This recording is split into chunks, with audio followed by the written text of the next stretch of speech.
I have always opined that in politics, there are only two constants.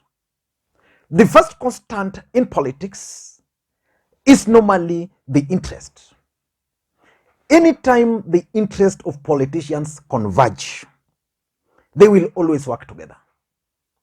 And anytime their interests are not converging, they go separate ways. That's why Raila Odinga was able to work with the President Uhuru Kenyatta. That's why Raila Odinga has nominated Martha Karua as his running mate. That's why William Ruto was able to work with President Uhuru Kenyatta. That explains, for example, why Mudavadi and Wetangula joined William Samoei Arap Ruto. It's because their interests are converging. And that's why personally, I always take opportunity to advise voters not to hate their fellow voter because of politics and politicians. You never know. Maybe even tomorrow, I may wake up here and you guys find me singing praises of William Ruto. Who knows? Miguna is currently singing praises of Ruto. Who thought that would happen? The second constant in politics is normally betrayal. Is there any politician in this country who is not complaining that so and so has never betrayed him? Who is there? Betrayal is part of the game. That's why Uhuru Kenyatta is not supporting William Ruto. Betrayal. That's why Musalia Mudavadi left Raila Odinga. Betrayal. And that's why Professor Kithure Kindiki is not William Ruto's running mate. Betrayal. And that's going to form the basis of this analysis. I want to reveal to you the finer details about William Ruto's betrayal of Professor Kithure Kindiki. Before we get into all those, I want you guys to take a second or two for those watching for the first time, or if you've been watching and not yet subscribed, please click that subscribe button now. I'm waiting for you. Just click that subscribe button now so that next time we produce a video like this, YouTube will automatically notify you. And to the subscribers, I want to continue. Thank you guys for your continued support, because without that support, this channel cannot be where it is. Now, ama naguza live wire. If you feel I'm touching a live wire, please let me know. Yeah, okay. I strongly believe that William Ruto, the Deputy President of the Republic of Kenya, has betrayed Professor Kithure Kindiki. And that's why William Ruto opted for Rigathi Gachagua as his running mate. If you've been following the politics of this country,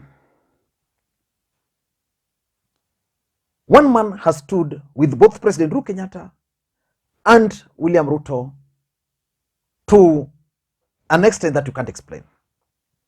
That one man is Professor Kithure Kindiki. And according to his own words, Professor Kithure Kindiki believes that he was the right guy and that he was the guy who was elected.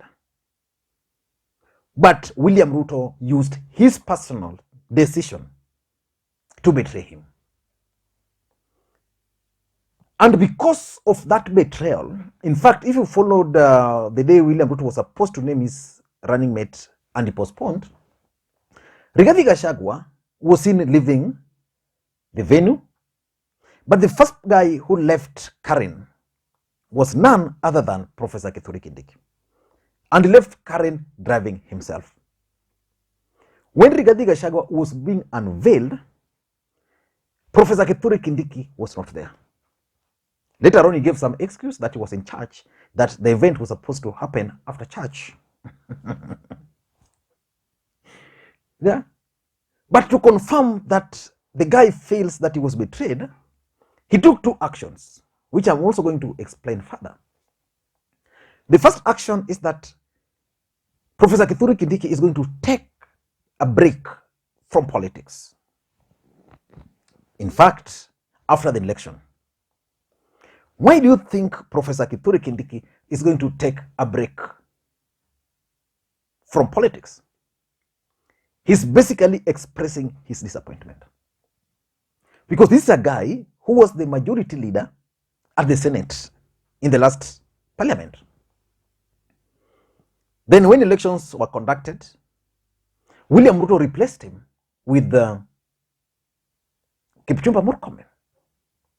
Was Kipchumba Murkomen more qualified than Professor Kithure Kindiki? Remember, this is a guy who was William Ruto's lawyer at the ICC.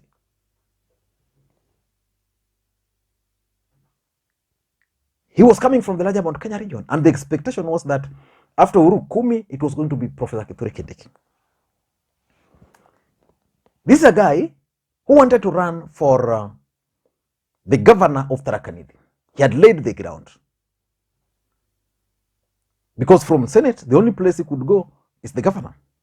Then he said, okay, let me go for the governor for Tharaka Nithi. William Ruto went to Tharaka Nithi, requested Kindiki not to contest, and brought him back to Nairobi. And at that moment, most of his supporters believed that he was going to be nominated as the senator. As the running mate. So he was also waiting for the running mate, and then he's not appointed. Opportunities come once.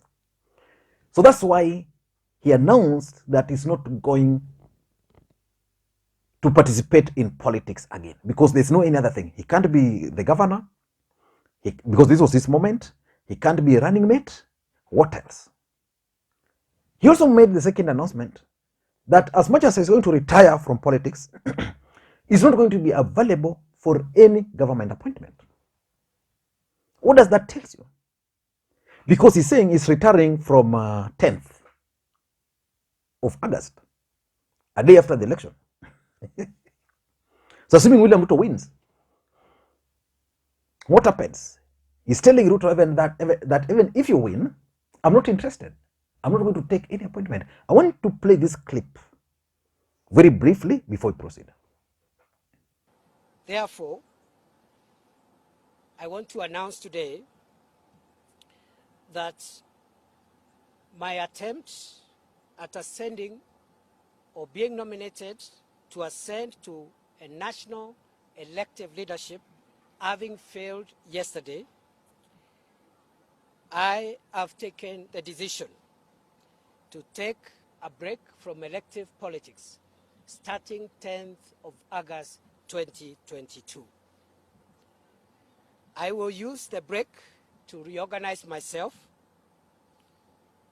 as I continue to fully support my party, UDA, and Kenya Kwanza administration to deliver to Kenyans upon assuming office. Lastly,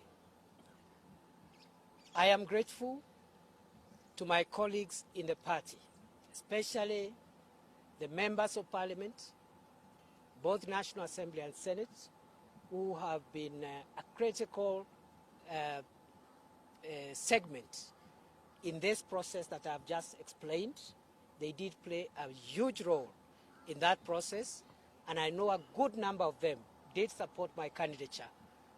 And as I said at the beginning, it is unlikely, and it's actually unprecedented, that a senator from a most unlikely corner of this country could get that kind of support from peers who come from far and wide.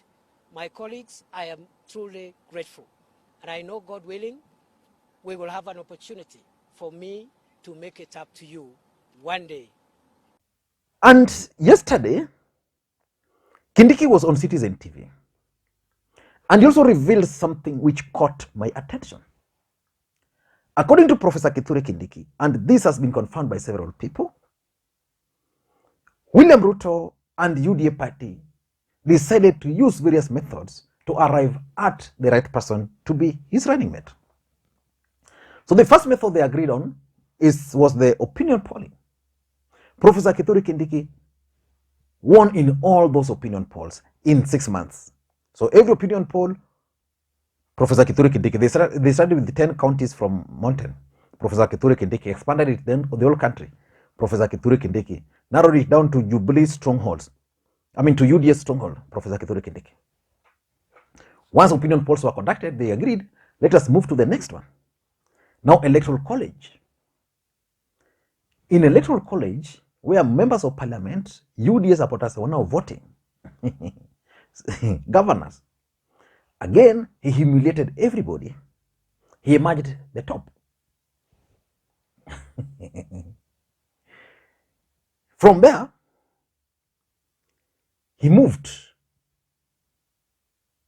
Again, voting, MCAs across UDA strongholds were asked, Kindiki. In fact, it's alleged that Rigathi managed only 3 or 4 votes. Then now it reached the moment of the DP. So it's now the deputy president to decide. He had Kindiki, who had won the opinion polls, who had won the electoral votes. There is Asa here. Then he had Rigathi Gachagua, his friend, on this other side. William Ruto opted for Rigathi Gachagua for reasons which I'm going to explain.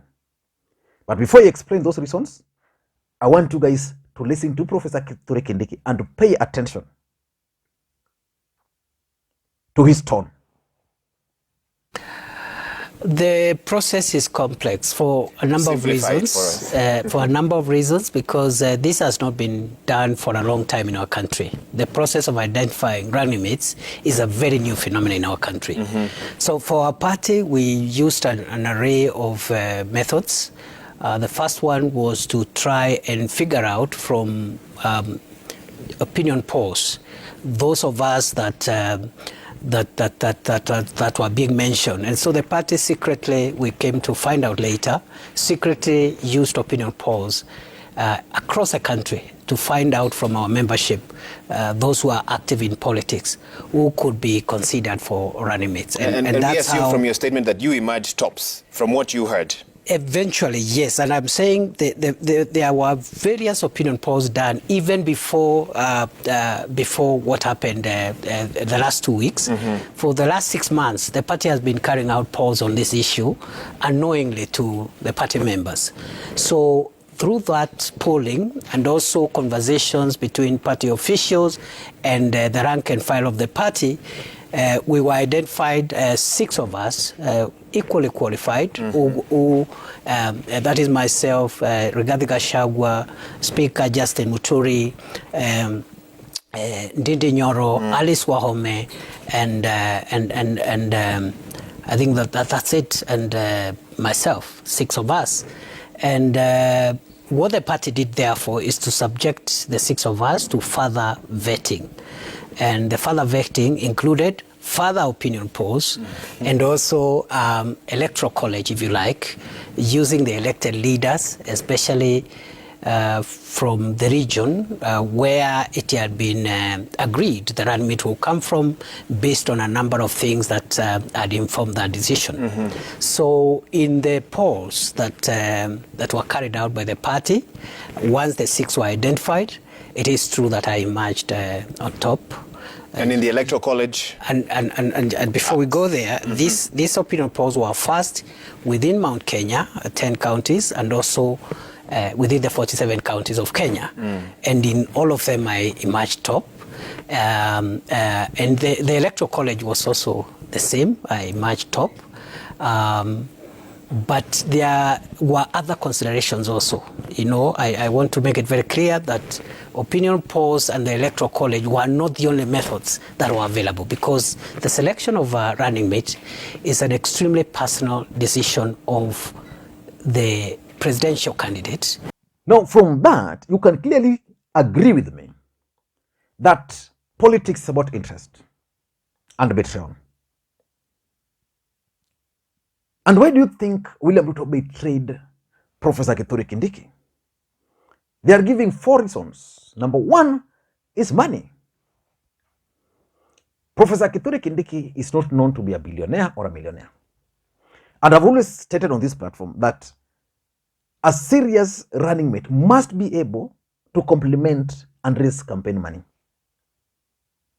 And I've always explained that very clearly, that someone like Martha Karua would be able to generate money, even if she doesn't have money, because there are so many NGOs who will pump money to see a woman in Africa becoming a president or becoming a deputy president. Yeah. So Rigathi Gachagua had the money, and William Ruto needed that money. And that's how Professor Kithure Kindiki was now then knocked out. Not any other reason. The second reason is that Rigathi Gachagua is a mobilizer. And I've asked people, and I'm yet to get a question, and an answer. And if you have the answer, please let me know. Who has Rigathi Gachagua mobilized before? Rigathi Gachagua was elected in the last election. He was just Uhuru's personal assistant, not known to be doing the donkey work for Uhuru Kenyatta. The truth is, he has the money, and because he has the money, he can always mobilize. So what tells Ruto that if Kindiki was nominated, Rigathi was not going to mobilize for him? But the truth is, Kindiki was overlooked because Ruto felt he's not a good mobilizer. While in real sense, the opinion polls, he won. The electoral college, he also won. Electoral college means he mobilized people. And electoral college votes in which Rigathi was simulated confirms that Rigathi is not really a people's person. But that's a story for another day. The third reason is the game of numbers. William Ruto was looking for numbers. And Kithure Kindiki comes from Tharaka Nithi, and of course the larger Mount Kenya region. And there was this Mount Kenya West and Mount Kenya East politics. The question which I ask myself, if William Ruto has the mountain in his pocket, why is he depending on Rigathi Gachagua? Or why is he denying Kithure Kindiki ticket because of Rigathi, who is a Kikuyu? I can't get answers to those. And unless William Ruto is not sure of the mountain, but I think Rigathi Gachagua just blackmailed the deputy president, intimidated him, and mobilized people against him. And he gave in. I think William Ruto easily gave in. Raila Odinga stood his ground on Kalonzo Musyoka. I need to do a video on that. And lastly, I think the other thing William Ruto is not keen on is integrity. By bringing in Kithure Kindiki, people are going to start talking about integrity, and they were going to be compared, that Ruto, Kindiki. So Kindiki is credible, Ruto is not credible. So Ruto will not want a situation where Kindiki was going to be given that limelight that he is bringing integrity. So by claiming that Kindiki is bringing integrity, what are you suggesting? That Ruto is not bringing integrity to the table? Until next time, guys, thank you. There's a latest opinion poll which I've just seen the figures. Raila Odinga is at 39, Ruto is at 35. We are going to see such kind of opinion polls moving forward. I'm not really a serious fan of opinion polls, but I don't really entirely disagree with them. Even if they are sponsored, they are normally meant to achieve objectives. So you just need to understand the objectives of those opinion polls. Thank you, guys, and please, may you have a good day. Until next time, this is Lee Makwiny.